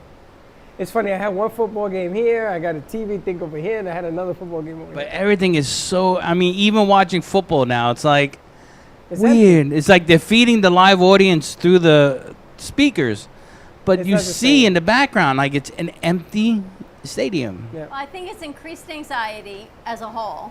It's dulled people's desire to get out and go and the oomph to go because if you don't have to go, you can order in. If it's not an event, you don't have to go anywhere. You But don't have to yeah. get dressed. You don't have to. Yesterday, if you went to Brews Room, you couldn't get in. Yeah. It was busy. Well, that's good. That You means know, people so- are fighting back, saying, "I gotta go." Well, during this whole time, everything has been open. And I'll tell you about West Palm Beach. I'm not afraid to say it to them because it's been wrong. I've been against it. They've been open under the table and hiding and doing secret rooms and stuff like that. And that's now wrong. they have the police, what they call that, the pandemic police. Giving Yeah, out the undercovers. $250 Yeah. $250. They're That's what catching them. they've been doing. Like if you see the Blue Point was on TV, I DJ'd there years ago and I haven't went back, but I saw it on TV. It's just packed out wild. Nobody has masks. Well, they went old school because yeah. he'll remember. But in New York, do you remember the underground clubs? Of course. You'd walk into an ice cream parlor, and if you had a certain color ticket or a stamp on your hand, they'd say, okay, and they'd look around and they open up a wall and you'd go down the stairs. That's the Oh, I back kid you room. not. Are you True serious? story, right? They'd open up a wall, you'd go down the stairs, and there you go, you're in a club that didn't even know That was the existed. after hours. Why does nobody do that in Florida? Because you can't have basements in Florida. Listen, you had to have a stamp. What does that tell you? It ain't open to the public. The underground had a after hours we used Yeah. to go to. So yesterday, I had a friend call me at 3 a.m. in the morning, drunk, and he's a DJ at Banco. He's a really good friend of mine. He's like, listen, I missed you. I would love for you to come play with me. Please, like, come. I was like, you know what? I told Jessica, I was like, listen, I know you didn't want to sleep in today, but I'm waking you up. Let's go. So we went, and I played. I was there till like 9 o'clock last night playing with them, and it was a blast, you know. And the thing I liked about it is I was on the roof. Everybody was socially distanced in their little, section. Everybody was having a good time dancing. We had a great time. Like, there was nothing like that could have went wrong from there, you know. Everybody had their mask. Like, that's kind of parties and stuff. But that's the way it should work. It should be. NYU had a party in Washington Square Park, and they sent me the video. It broke my heart. 250,000 people it looked like. I think it was 250. But the park where everybody was on top of everybody else. Yep, no That's mask, not the no way nothing. it's supposed to work. Absolutely. Exactly. That's the problem. So you got guys like DeSantis that wants to open up everything because he don't want to pay unemployment. The problem is when the bodies start to fall, what are you going to do? You're going to say, oh, it's his fault for opening. There's about a 60-40 in Palm Beach County of kids not returning to school today. I was just going to say, I wonder what the numbers are. Not returning to school. Because a friend of mine went to school the other day on Friday because he wanted to opt in to let his kids go back to school today, okay? He went in, and while he was doing the paperwork, the woman in the office said, well, don't expect it to go further than 2 weeks because that's the average of what the schools are staying open, and then they're reclosing. Because, you get a Fort case. Pierce, Port St. Lucie, and forget about New York, they're all closing. So it's like, I just think that we shouldn't open anything until the vaccine is out. You're looking at another year. I don't care what Trump says, because are you going to take a vaccine that opens up next week? Absolutely freaking not. You're going to lose your spinal cord. Absolutely not. And I'm not doing it. Well, if you read between the lines, There ain't no lines. There is a vaccine, but is it safe? Wait, it's in Sarasota. Is it safe? Did you Who see gets that? it first? By the time it trickles down, it's going to be another 8, There is 9 a months. vaccine in Sarasota right now you can sign up for. It comes from Russia. Pouring out. You got to sign 27 waivers and give a pint of blood.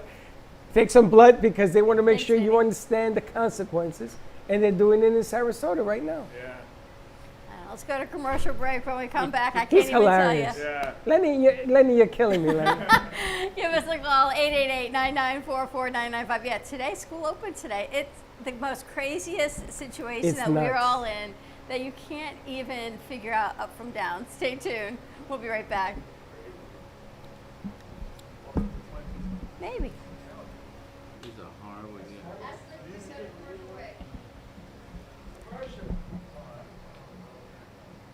Sexy, seductive, and beautiful. Looking for a professional and talented photographer? Danielle Boujon specializes in capturing flirtatious and tasteful images for yourself or your partner. Located in South Florida, Danielle really knows how to bring out your inner beauty on a shoot.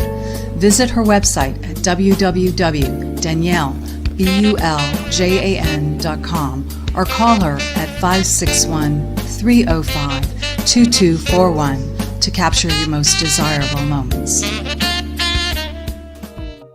We are on fire. So let's spread your business like a wildfire. Spotlight your business, ideas, and events through our Brooklyn Cafe TV channel on Amazon Fire. Contact us at 888-224-5422 for more information. Let the whole town, even the whole country, know your message with a click of a button. Together, we ignite.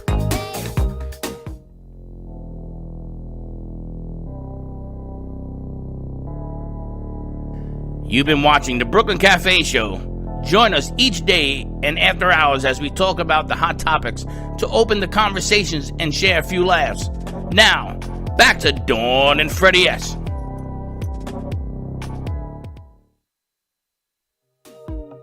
We are on fire.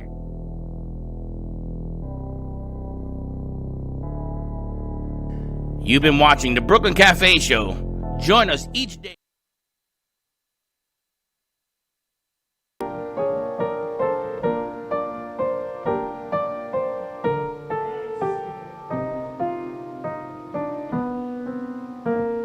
Sorry.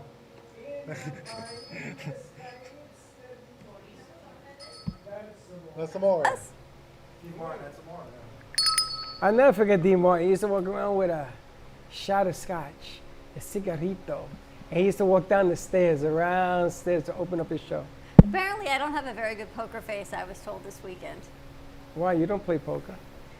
But people, I guess my expressions, you can always read my expressions. And I just looked up as I was watching Lenny go over the wires. I looked up and went, yeah, I've got this like look of perplexion on my face. Something happened this weekend.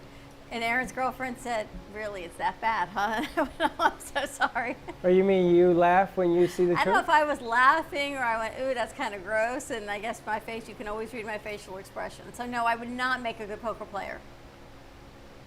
Not that I've ever played poker, I'm just saying. I get such a migraine. Hello, it's nice to meet you. Nice to meet you, How too. are you doing today? How you doing? You and I have, we work together, I don't know, 12, 14 hours a day sometimes. And at the end of the week, I say, I haven't even talked to you all week. He says, what do you mean? Other than business from studio to studio, we have not had a conversation on wave. anything. We We wave. just crossed, right? He texted me. He goes, where are you? I was in Studio B. What are you doing? Running a show. You were in Studio A. I hear you screaming, Dad. Dawn! Because I was running another show. Running Thank a God show. Mia showed up.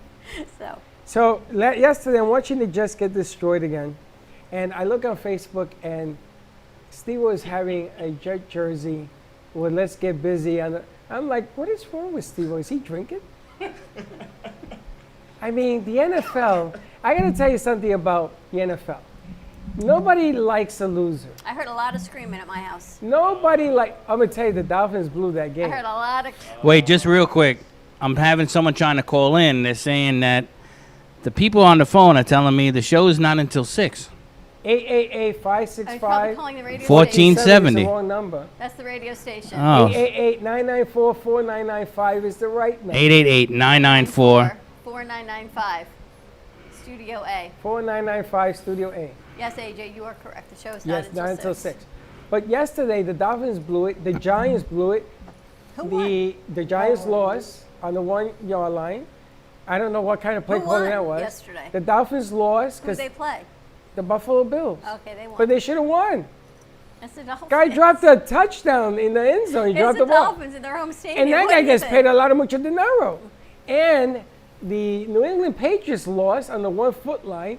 They thought Cam Newton was going to, 86. So anyway, I am no longer a Jet fan.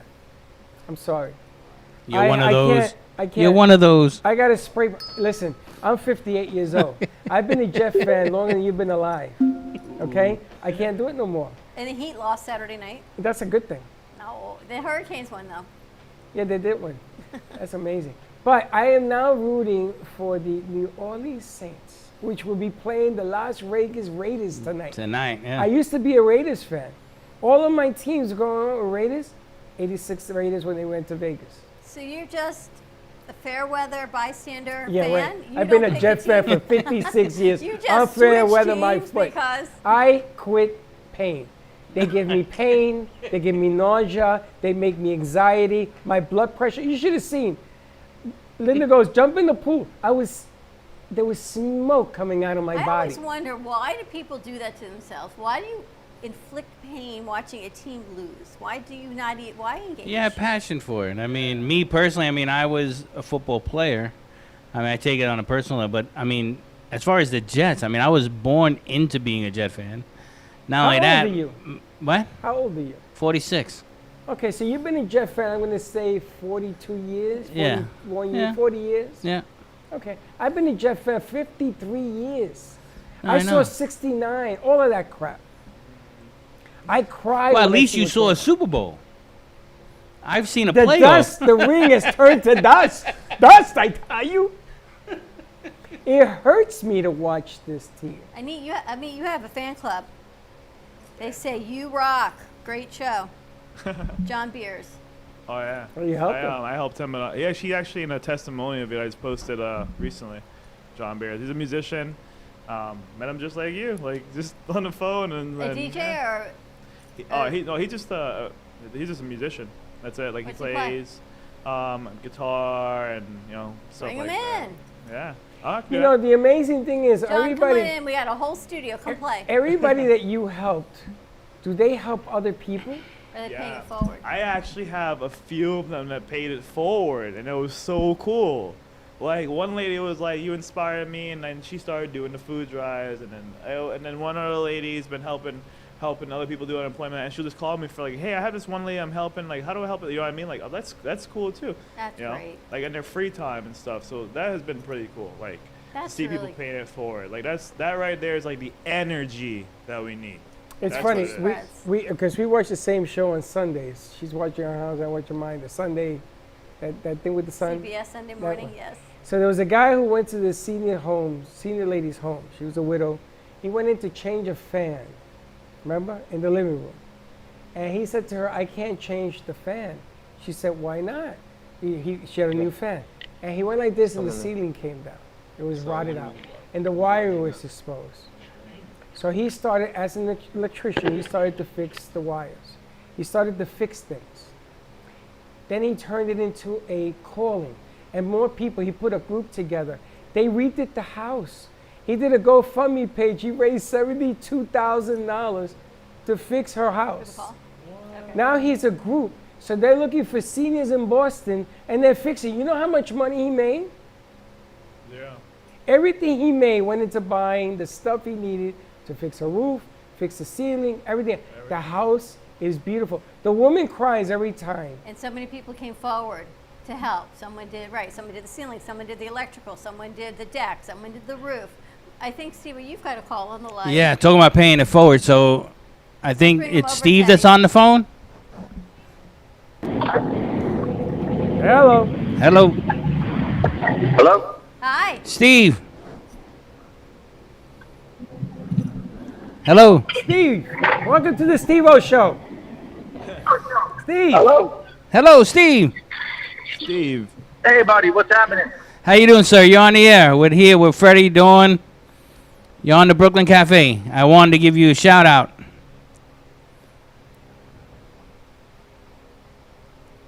Tell us what Steve does. Steve sells cars. He's a car dealer. Oh, is this your friend, Steve? Yeah, Okay. top-notch cars. But every month I know Freddie. Back in the day, we used to do some work with Freddie before he became rich and famous. He got my son. you got my son's first car, Steve. Remember? Before you became rich and famous, Freddie? I know, absolutely. Rich and famous. You got my brother involved. Small world. Small world. Actually, I met Steve and somebody else in the elevator at WNN. And on the way down from the 5th floor, we had a deal in the elevator. True story. Right, Steve? Yep. Yeah. That was just your elevator Absolutely. pitch. Absolutely. The true story. No, he actually You don't had need a to go to show. the golf course. Yeah. You don't need to go to the golf course to make big deals. You know, you can do them in the elevator. Yep, and he had all these gorgeous cars and everything else, and I took Freddie there. Freddie got a Trans Am, his first white Trans Am. He got it from Steve. Nice. So, Steve, you give out Yeah. a car a month? Well, no, we'd like to give out more, but what we do is we actually donate cars to single mothers and their children. So we go with organizations, vetted organizations, try to find women, doing a lot of the work, struggling, and the car really is the final point. Without a car here, you can't make it. So the last one we worked with was the Association of Caregiving Youth. I don't know if you know about them, Sure, but they Connie come alongside Siskowski. families with. Yeah, Connie's a good friend. So they they had a mom who has leukemia, and the 14-year-old son had to take on all the duties and chores, grow up real quick to be the man, take care of the family. So they come along and assist him in the things that he needs and to help him. And then they needed a car because mom couldn't get the treatment. So we actually just presented her a car about 2 weeks ago, and that's our 117th car. Wow. God bless. It's Amen. amazing what they do So- and how he does That's it. amazing. And I remember that he made me Yeah, a good we've deal for helped. Freddie to get a car. Freddie was Go ahead. starting out. Freddie was starting out. He needed a car to get to FAU and everything else, and he worked the deal. Freddie, he did his and Freddie got Freddie's first car. But I remember they had a show at WNN, and they gave away one car during the show. I was floored, that they do what they do and how they do it, and everybody else that jumps in there to help them get this thing along. It's just an amazing. Do you amazing have deal. it's a dealership? Well, no, basically I got into this business. We all have a calling and a purpose. and a career. So my career was selling cars, and so I want to find out how I can help people doing that, not by selling them cars, that helps, but other ways. So basically God put on my heart to start Wheels from the Heart. And so I had a lot of single moms who called to me and couldn't get a car. I used to do, kind of fancy cars, but now we do all classic cars, like old, 69 Broncos, 69 GTOs, Corvettes, Camaros, and we ship them all over the world. So we've been blessed.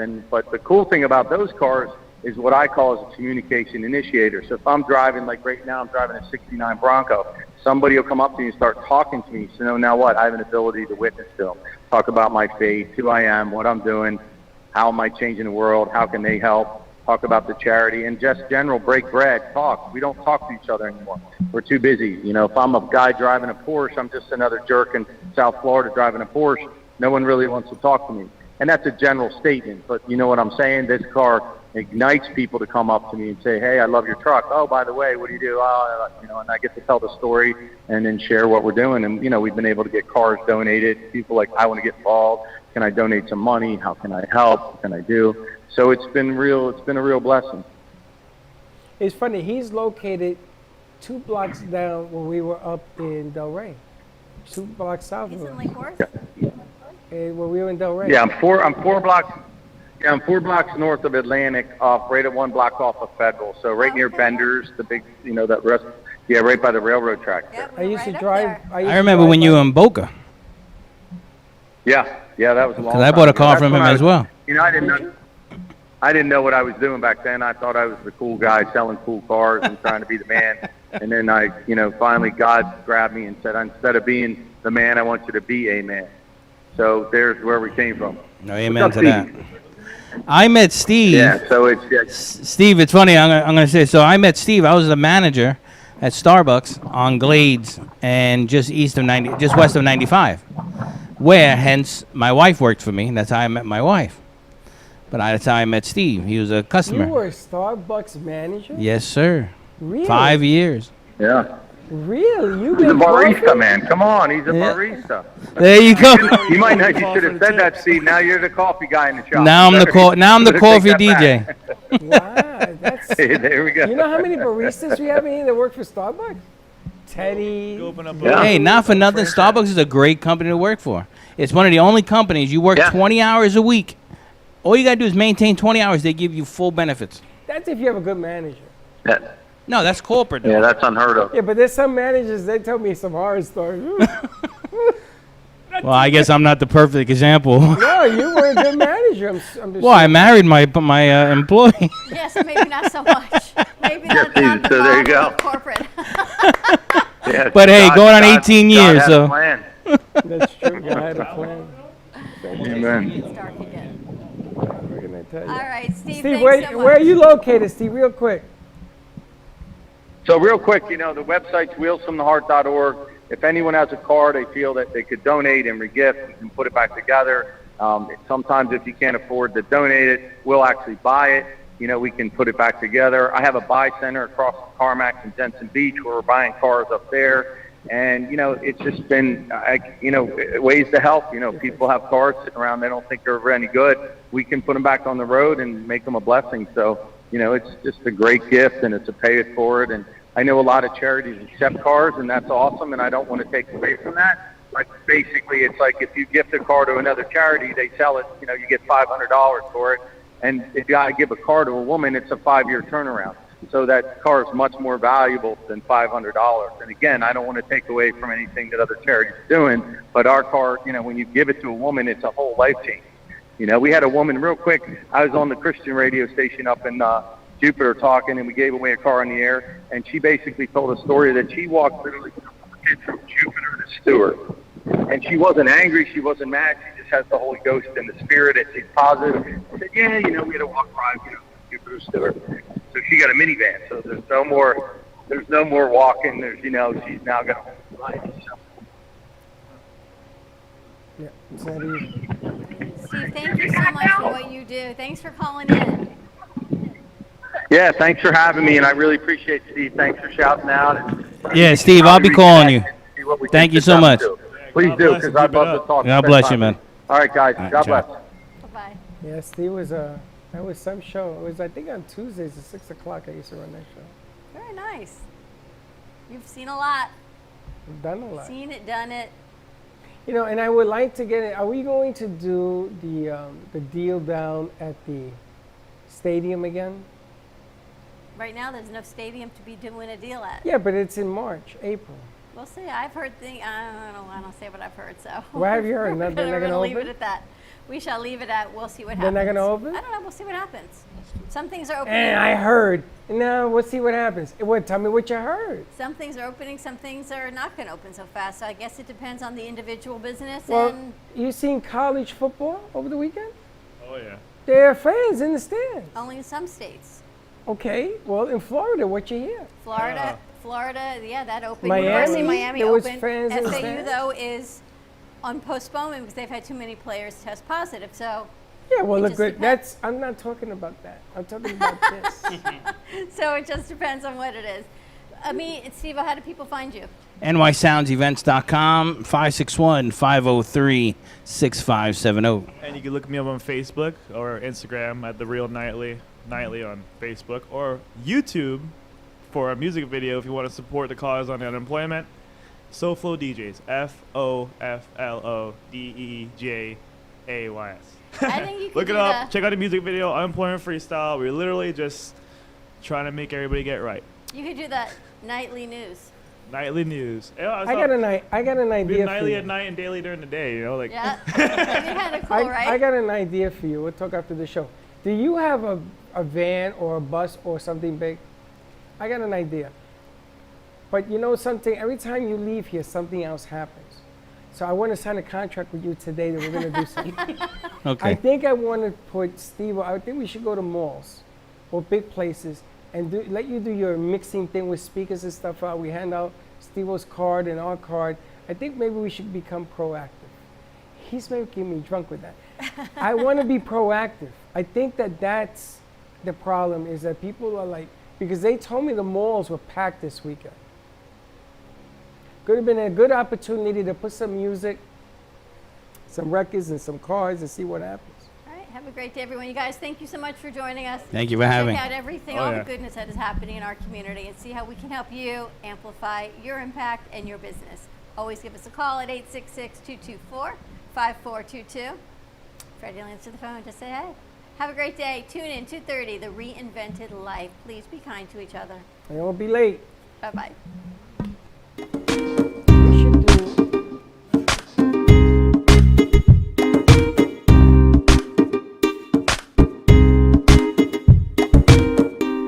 Well, that's about it for today. Even though the show is over, the Brooklyn Cafe is always open for business. You're invited to join the fun every day from 12 to 2. If you missed some of the laughs from today, Dawn and Freddie S will bring more good cheer next time.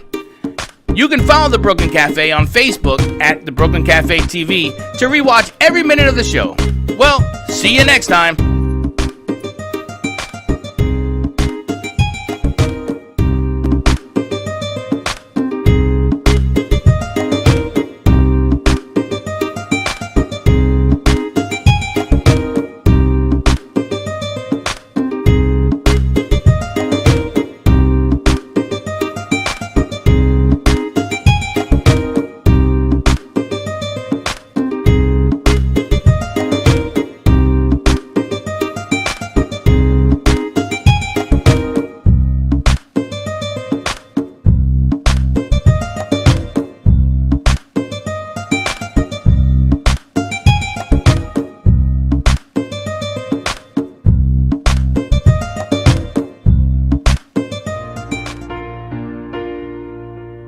In the cold and sleepless nights, I wait for you to bring me back to life. In my electric eyes, it doesn't mean that time can thicken every single breath.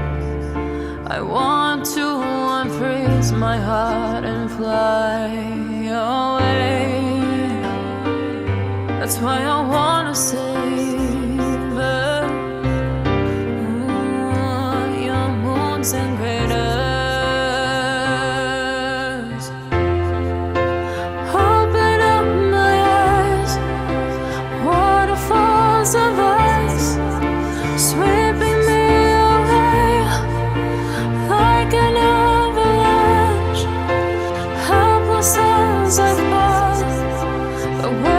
say it all, sweeping me away like an avalanche,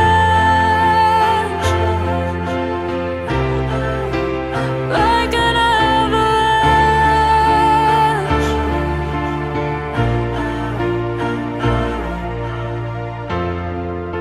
I listen for a sound, waiting deep inside my maze of sweeping threads and colors.